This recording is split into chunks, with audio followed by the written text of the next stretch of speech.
Guys, good morning.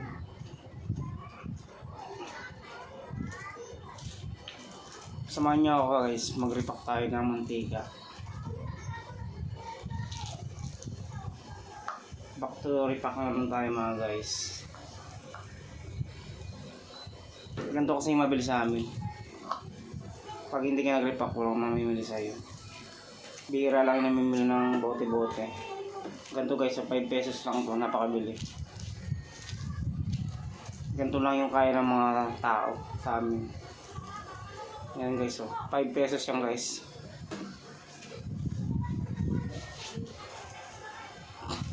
Mabilis siya maubos guys sa isang araw.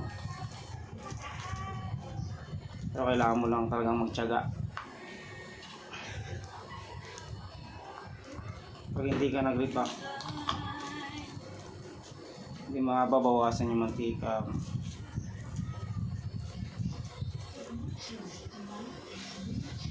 Ngayon lang uli ako napaggawa ng video para may upload sa YouTube ko kasi nga nakaraan tinatamad ako.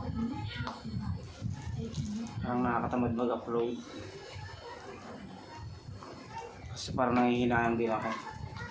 Wala naman akong ginagawa. Everyday, ito na naman tayo. Bantay na naman tayo ng tindahan.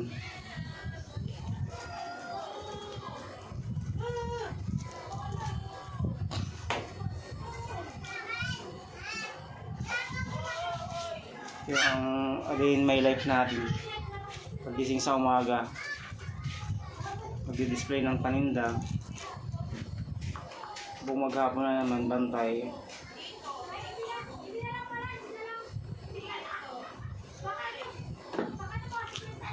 Minsan nga ano na 8 na ako nagbubukas ng tindahan. Kasi sobrang pagod. Ano? Yelo? Ilan? Ilan? 3? Sigurado ka? Excuse me guys, kasi may namimiling yelo. Patayin niya raw! 3 na to? My God ka ha? 3? Isa lang? Isa nga lang pera mo? Bali guys, yan guys, yung naman ako. Punong-puno lang yelo guys. Oh.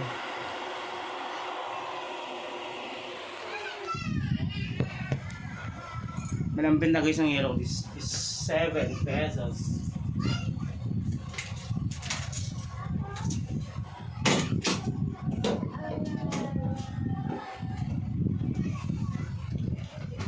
Ah.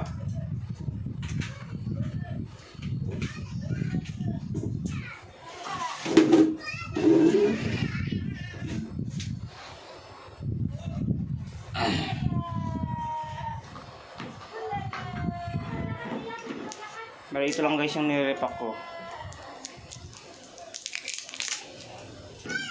Ang isang ganito nagkakalaga ng 40 pesos. 28 lang namin ito nabibili. May tubo ko ng 12 pesos pag nirepack mo siya. Okay na rin kahit paano. Habang naghihintay ng customer, wala namang ginagawa.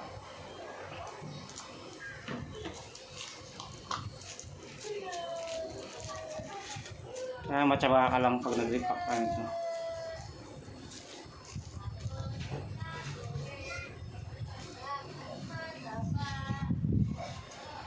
Matyagaan lang talaga guys pagdating sa tindahan.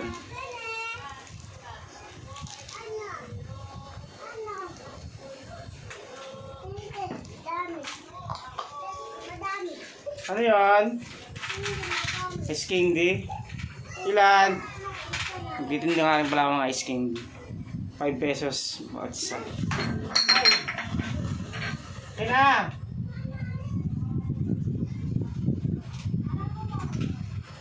Hoy, kulang pa 2 piso!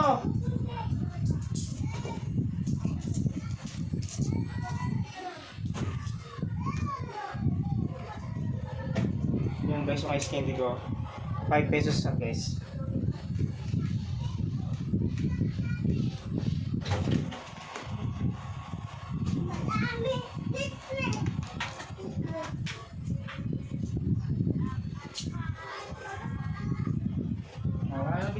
Dalawa na yan.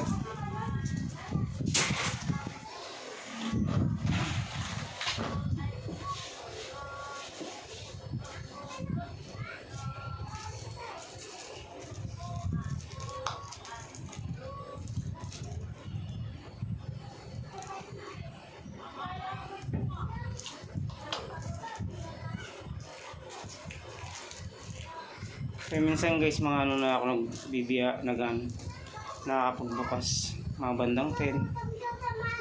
Kasi minsan nagbibiyahe pa ako ng isda eh.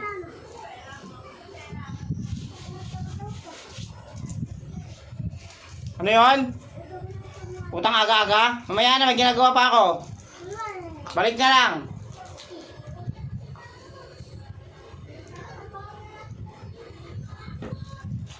Agaw ka mong utang.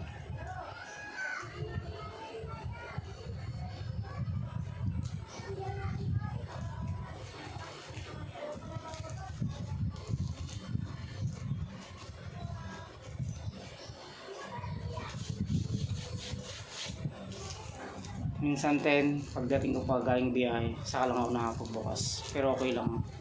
Kasi, kahit pa paano, nakikita na rin naman tayo sa pagbibiyahe natin ng isda. Bali, extra income na lang itong nasa tindahan.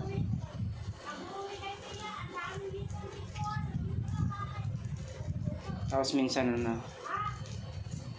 weekly na lang ako mamalingki. Yung isang linggo saka ako mamamalingki kasi sobrang pagod na, lalo na pag marami isda. Biyahe sa umaga, tapos minsan biyahe pa sa hapon, tanghali.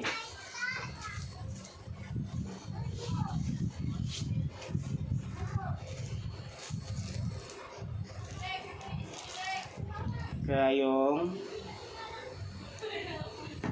yelo ko, hindi na ako nakakagawa. Magpapagawa na lang ako sa pamangking ko. Yung isang banyera, 100 pesos yung upa ko. Kaya yung benta ko ng yelo, 7 pesos. Okay na rin yung ganito, kahit pa paano naman. Nakakapagtabi-tabi. Nga lang, yung naitatabi mo yung ano lang, coins lang. Yung mga tag 20 pesos, 10 pesos. Kasi pag papel na itinatabi mo, nakukuha eh. Ay, hindi mo nakakuha. Like, nung nakarang taon, ang bali ang naipong kong coins, umabot ng 136,000. Sa buong taon yun, ang ipong ko na. Pero ngayong taon halos wala akong ipon. Kasi naagad. Hindi nga ako nakapagbigay ng pamasko ngayong taon na to eh. Sa mga sukoy ko sa isdaan. At tindahan lang. Pero next year bawi tayo.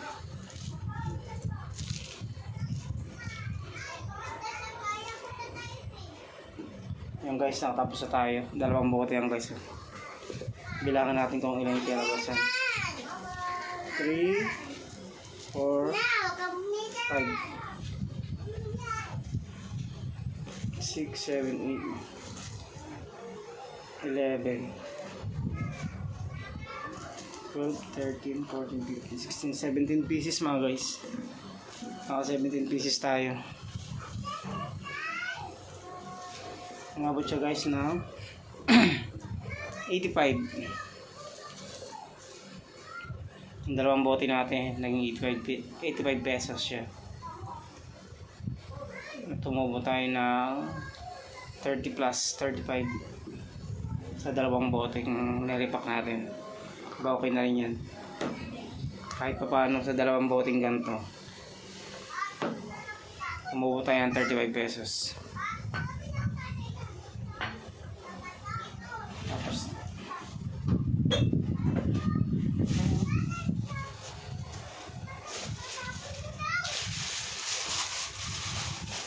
Ito guys yung pinagrepakan kong plastic.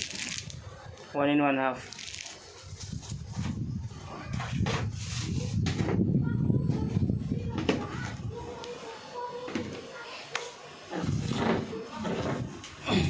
Pag naubos yan mamaya, kinabukasan, magre-repack na naman tayo.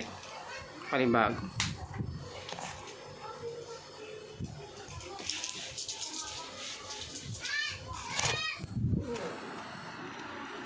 Ang dami ko na nga guys na repack nyo guys.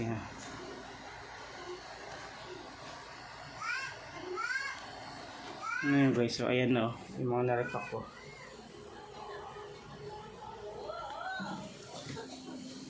Mga pala guys yung tinda ko. Bago yung tindahan ko ngayon kasi yung unang tindahan ko dun sa dulo, binigay ko na sa ate ko kasi wala rin silang pinagkakitaan. Kaya ngayon yan guys, hanggang sa labas yan mga guys. Ito yan mga guys. Yan, halos na sa labas na yung ibang paninda ko.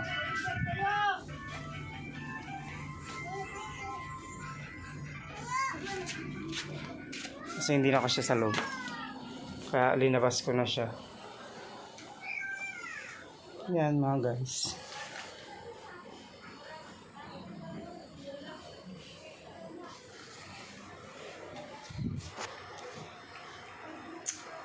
Bye na muna mga guys.